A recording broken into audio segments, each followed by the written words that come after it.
Hey girl, hey, welcome back to my channel. It's your girl Misha. Thank you guys for joining me yet again for another review. We are back with a brand new review for Put a Ring on It, Season 3, Episode 5. If you are new here, then welcome.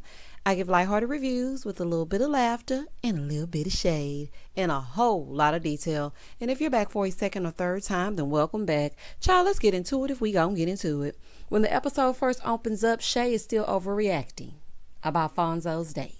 But baby, Fonzo's date is about that action, okay? She got that plate ready to mollywop. The fact that she has this plate. Oh, my goodness, honey. She about to knock her block off. Do y'all hear me? So then the producer steps in to hold her back. Yeah, because y'all going to be liable, honey. Now, I don't know what kind of insurance y'all got. But, baby, the two of them are ready to blow up this entire spot.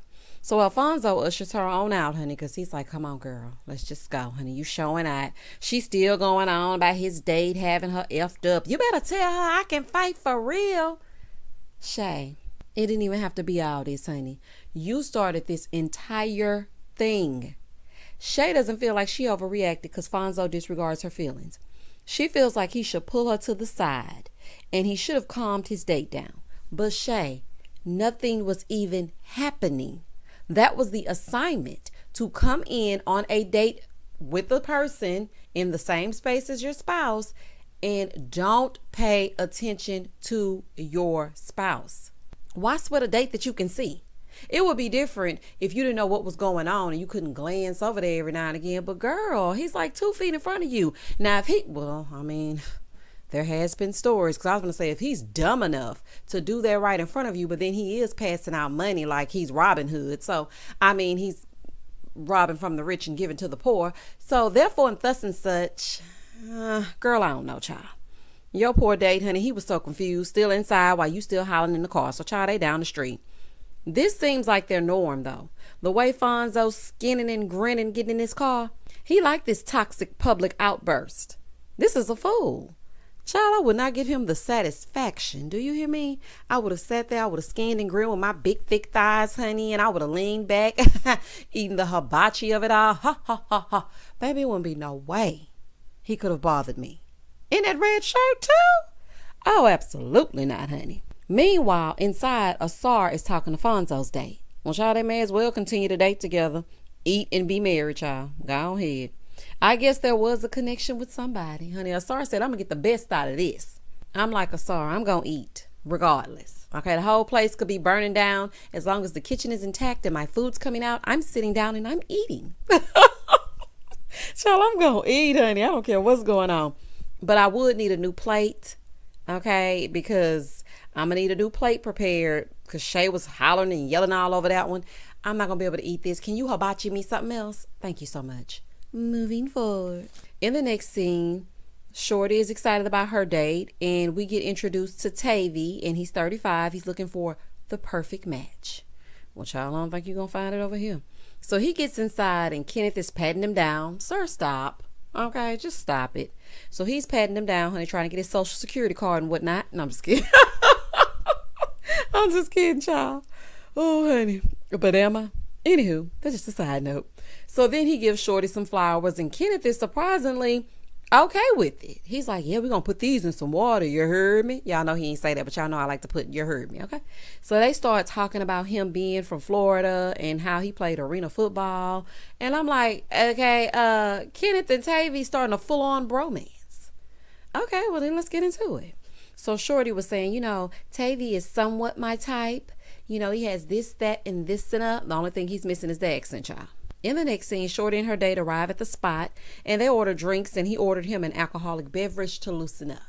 Now, he ordered him a drink that had a very interesting name. I ain't gonna say it here on this channel, but yeah, it was an interesting name nonetheless. So they start making small talk about living in Atlanta, and he tells her he moved to Atlanta to open up a gym.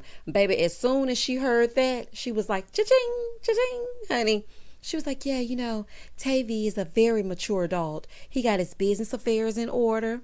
Child, Shorty just want this man because she don't have to worry about taking care of him. As she should.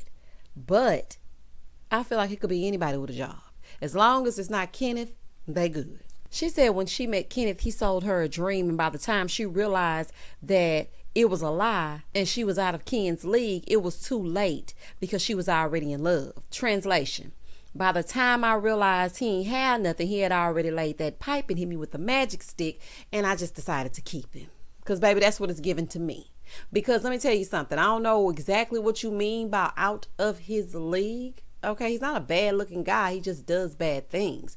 But when you say people that are out of his league, are you talking about the bank account he screenshotted and sent to himself? Like, exactly what part of out of his league are we referring to? And I don't get that deep. If you can't provide for me, honey, you're not doing nothing with me. So even though we might have the sexuals, at the end of the night, you need to go to whatever homeless shelter you came from, honey, off the street from whence you came, because you're not going to stay with me. Honey, I don't fall in love that quick that I don't realize that your representative is not who you are. Shorty, you are absolutely too old to be going with this excuse, honey.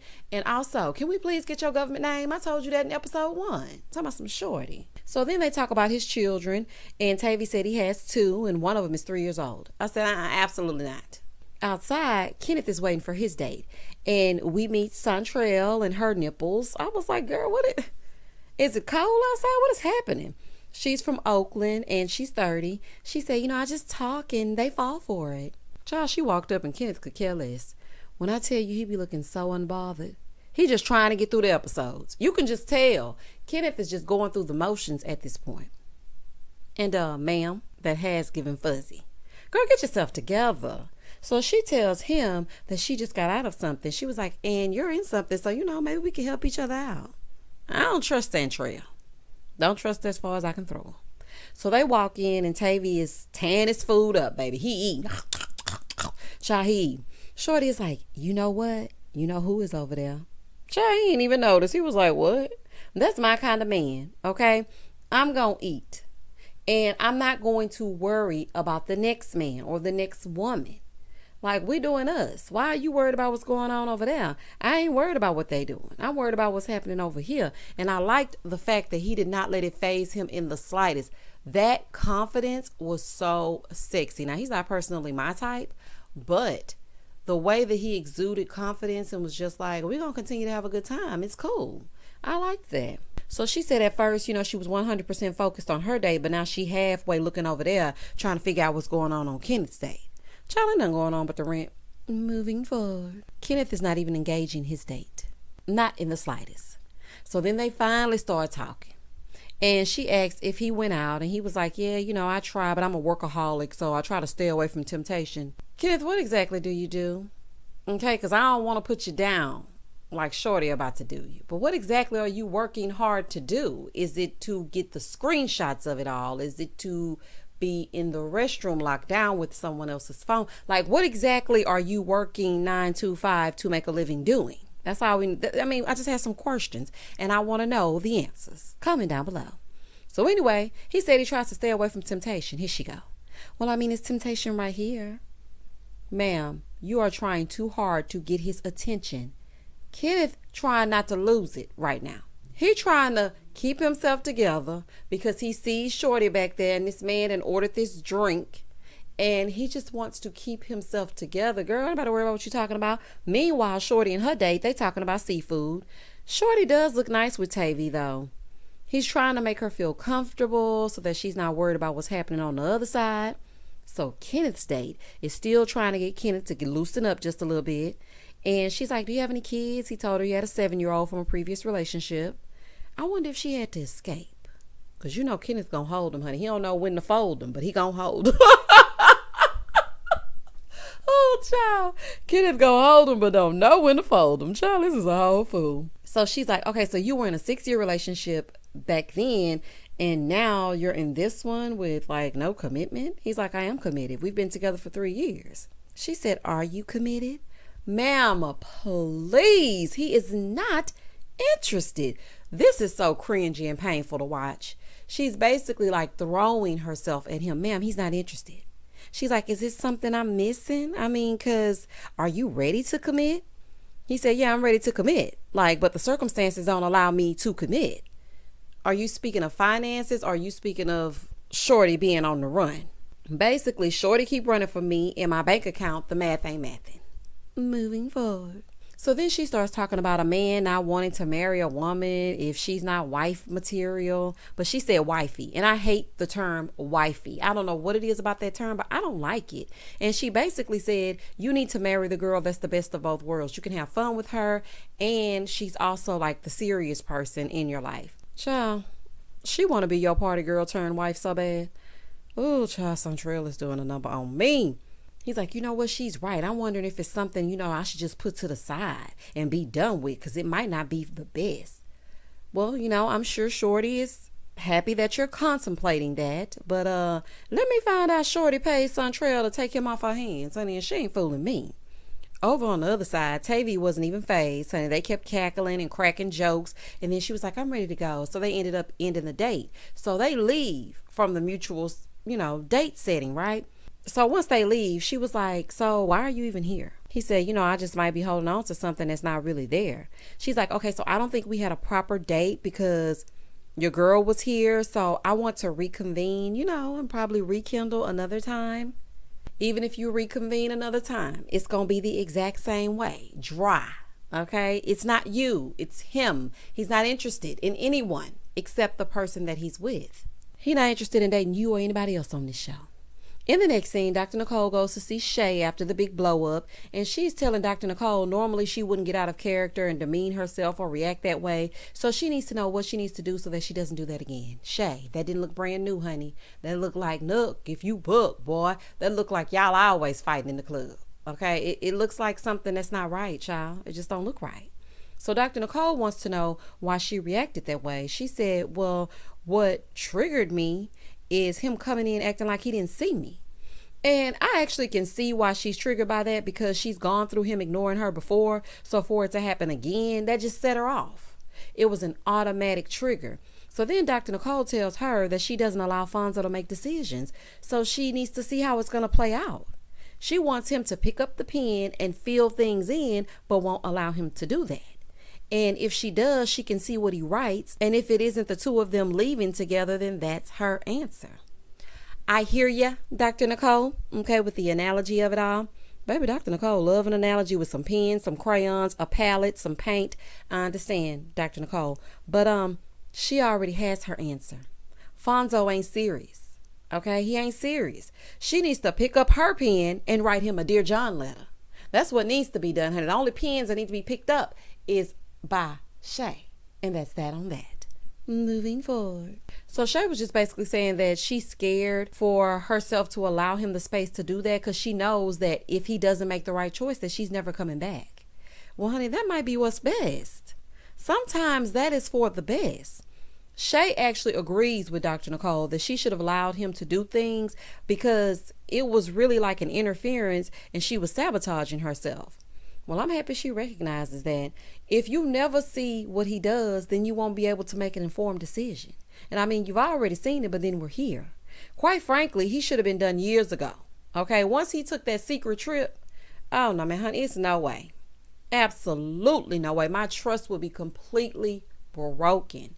But I have to say that I'm not perfect, child. I've been there where it's hard to let go. You keep going back. And I mean, a lot of us have been there. I'm not going to sit here and say the first time I'm one and done, because that would be a whole lie.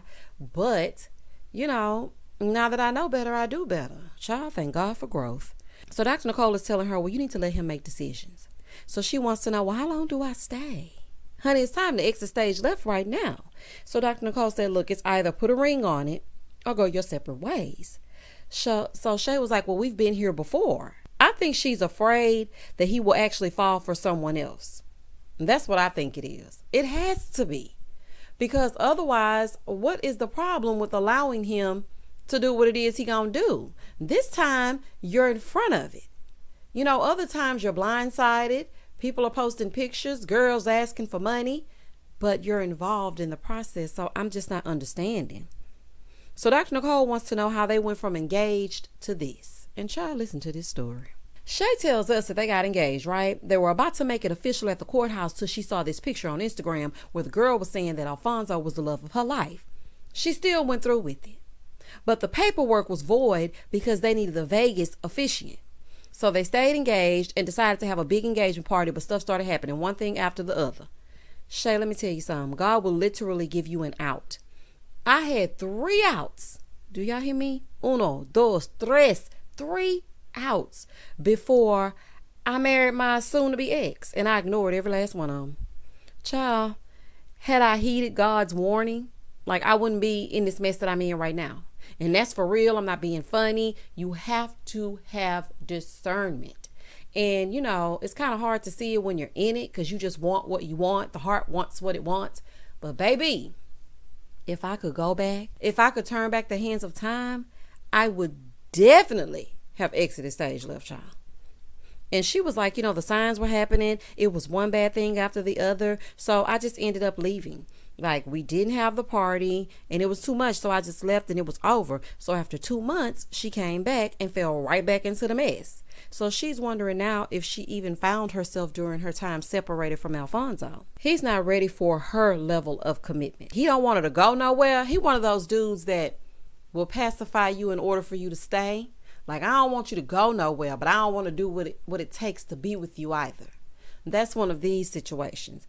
But I mean, he ain't putting in no work, Shay. So, I mean, what we gonna do?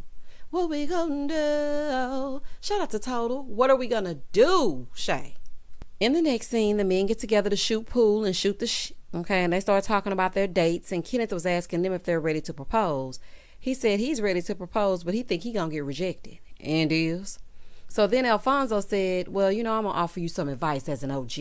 And at first I was like, not the blind leading the blind, sir. Please keep your peace and chain and your advice to yourself. But then he halfway made some sense.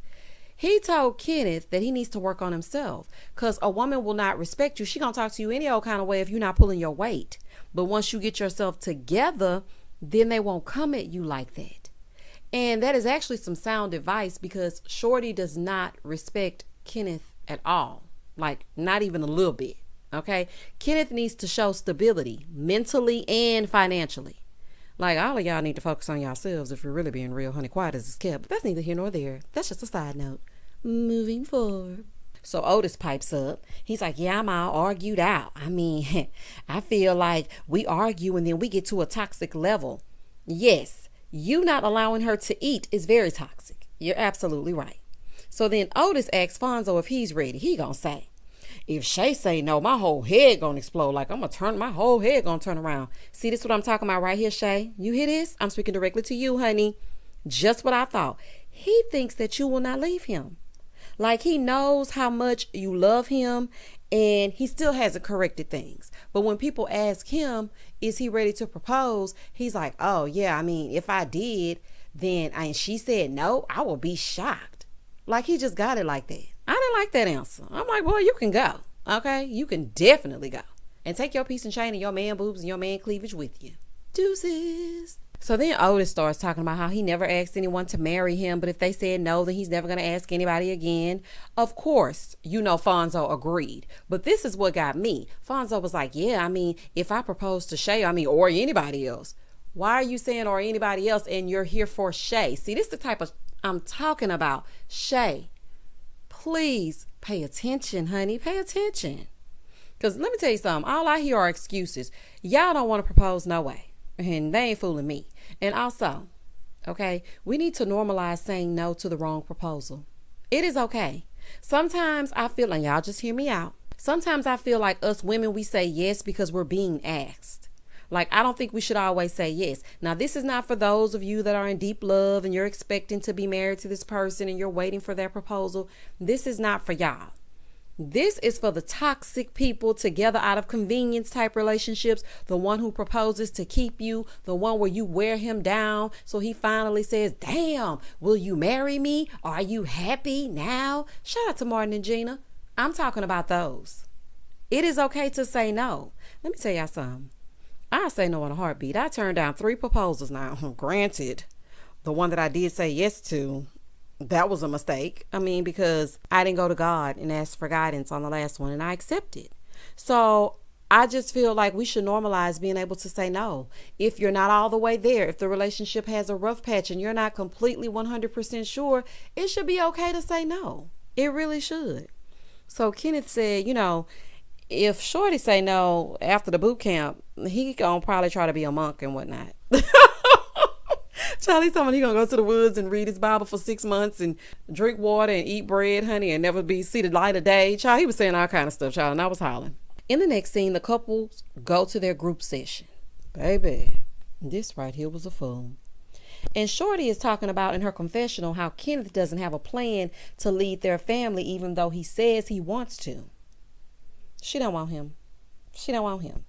She's on this show so that she can leave him, just like I've been telling y'all every last review. She does not want him because he's not bringing enough to the table. So Dr. Nicole starts asking about the assignment, and she starts with Kenneth and Shorty. Well, baby, what'd she do that for? Shorty said, well, our dates were cool. It was kind of like we were having a competition to see who could get louder. And Kenneth was like, yeah, her voice was definitely crescendoing. Not crescendoing. This boy crazy. So Dr. Nicole asked, if he was paying more attention to Shorty's date than his own. And he said, I wanted to, but the interest wasn't there. Finally, you said it, Kenneth, because gosh, dog. He was like, she could be cool as a homegirl. A blind man could see it. Like, she was the only one that couldn't see that you were not interested in her. So Dr. Nicole asked if he was attracted to her, and he said he hasn't come across anybody during this process that he's attracted to. So then Shorty pipes up. Baby. She's like, yeah, Kenneth likes women out of his league. Okay. Well, he got you. Okay. That was emasculating as hell. Like, she said he likes top-notch women, and those women are very picky. Okay. She said Kenneth presented himself like he had it together, but he didn't. He said those things would come, but they haven't come. So Dr. Nicole was like what things? So she runs down the list. She was like his level of maturity, his stability, and his ability to provide. When they panned that camera over to Kenneth and his head was hanging so low, I said, baby, this is hard to watch. I have a question though, Shorty. You putting him down. So why are you here to get a ring from an immature, fiscally irresponsible man? What does that say about you? I'm just wondering. I'm just asking, honey, because you sat here and embarrassed him. Granted, he is far, far, far from perfect. But Shorty, you on your bullshit too, okay? And you ain't fooling me, and I'm watching you. Like, why would you sit here and say all this, but then be on a show for you to get a ring from the man that you don't want and that you don't respect? So it's clear to all of us out here in TV land that you're on this show so that you can get rid of Kenneth. So Otis was saying in his little confessional, dang, she bashing him hard. I'm glad it's not me. Oh, Otis, it'll be your turn in a minute. Don't worry. But she did rip him a new one, though. I ain't gonna lie to you. So Kenneth said, she downplayed me so hard, like I'm not capable of bettering myself. So then Dr. Nicole moved on, honey, because it was even cringy for Dr. Nicole. She was like, we're going to revisit this. Okay, honey, she didn't even have an analogy. No crayons, no colors, no watercolors. Dr. Nicole was stumped. She was looking shocked, honey, that Shorty actually said these things to this man out loud in this way. So, baby, she was like, look, we're going to revisit this later. So then we speak to Otis and Charlena. So Otis is talking about the double date. Here goes Charlena. No, tell her about how you were looking at her tattoos and everything. Like, tell her. Girl, stop. Stop it. It's giving petty boots, honey. It's giving petty boots. So Otis was like, yeah, what I learned is that I could trust her in situations that were, a little bit weird. She's like, nah, he's not being honest. He was attracted to her because she was pretty. She's like, yeah, he had his thick chain on. He was wearing cologne. Child, not the thick chain. Oh, child, not 2 chains, but thick chain, honey. Charlena, he did all that to mess with you, and it worked. Girl, he knew he was going to that yoga class and being in the same scene with you and your date. Why do you think he dressed up? Girl, she's like, but it was yoga. So I just want to know why you need to wear your thick chain. Meanwhile, Fonzo is over there getting his whole life, baby. He cracking up. Child, knee slapping, leaning all over, while Shay stares upside his head like, I cuss every last one of y'all out. When I tell y'all this entire session, Shay was looking like, I'm really about to get ready to go off. Like, I really don't even want to be here. So she's telling Dr. Nicole that they argued about him not being open about his date. So he said her behavior when he mentions other women makes him not want to open up to her. That's not fair though. Okay, if you want to know about her date, then she should know about yours. So then Dr. Nicole tells them that they both need to be safe spaces if they want a safe space from the other person. In order for the other person to open up, you have to be the person that you will want to talk to. I like that, Dr. Nicole. Get into it. So then he's like, yeah, and I have to go on a deeper level of openness. So baby, then he goes, yeah, me and Milan, we did talk through DM. And baby, what he say that for? She said, what? Oh, okay. So she looks like a little girl. She's a DJ and she runs the street. But yeah, you DMing her. Okay, got it. But you DMing her. Them the ones you got to watch out for, honey. That's the ones you got to worry about. Anytime that I've ever had a man and he downplayed a woman to me, I watch that woman more closely. That's the one you want to watch. That's the oldest trick in the book. Put her down to throw you off her scent. Okay? Absolutely not. Oh, she ain't my type. I wouldn't cheat with her. Ooh, I don't like women like that. Ooh, she get on my nerves. Men always cheat with the opposite. Not saying he cheated, but should no direct messaging be happening, period. You're going a little bit too far. They haven't even found out if you're going to go on another date with Milan. And you DMing because y'all got mutual friends. So does everybody on Facebook. Stay out of this woman's DMs. Ciao. So Charlena is like, you're a monster. Oh, child, I'm going to use that. Every time somebody does something wrong, you're a monster. Ooh, honey, that was good to me. She's like, you're a fraud and you're a liar, basically. Now, he know she would be on a hunger strike if she was DMing the senator/astronaut.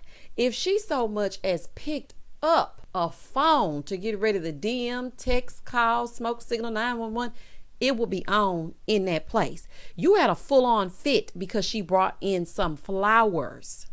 Okay, but you say right here, I wouldn't be upset. I mean, I don't care if she DMs guys. I don't care. Like, she can DM whoever. Like, that's crazy. Oh, okay, so she can DM men, but she can't bring in store-bought flowers. Got it.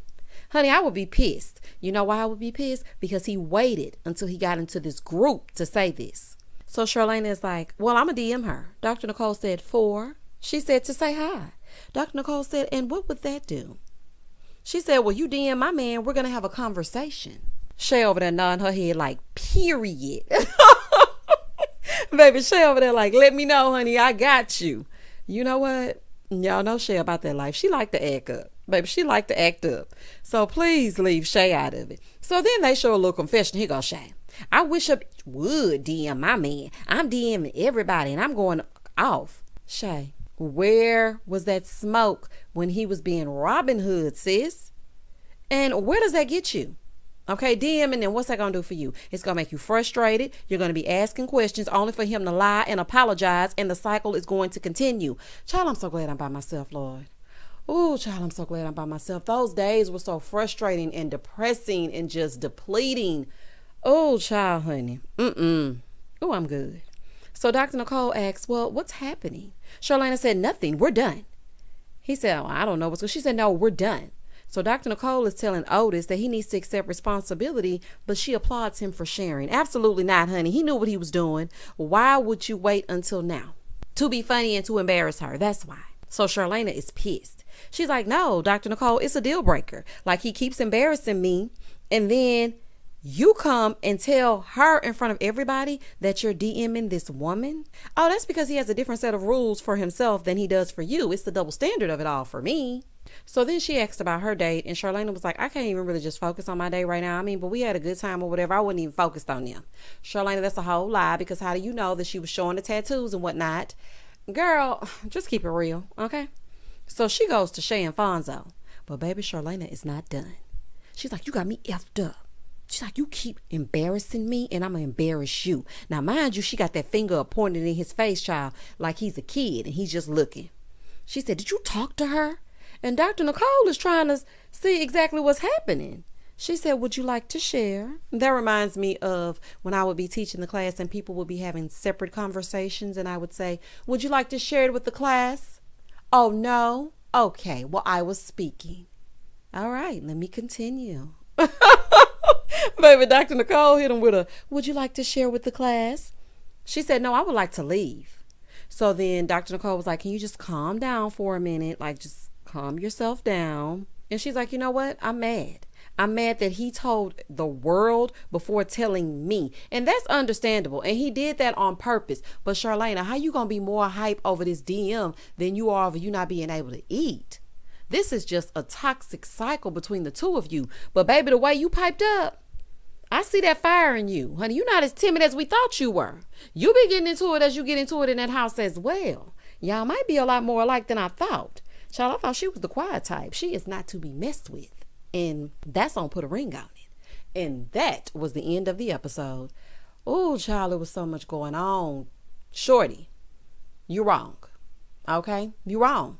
If you're going to stay with him and you're going to be on a show about putting a ring on it, don't sit on national TV and emasculate the man. He can't provide what you want, then you should have dipped a long time ago. Otis, you're a liar, okay? And you're doing things to manipulate and mind Charlena.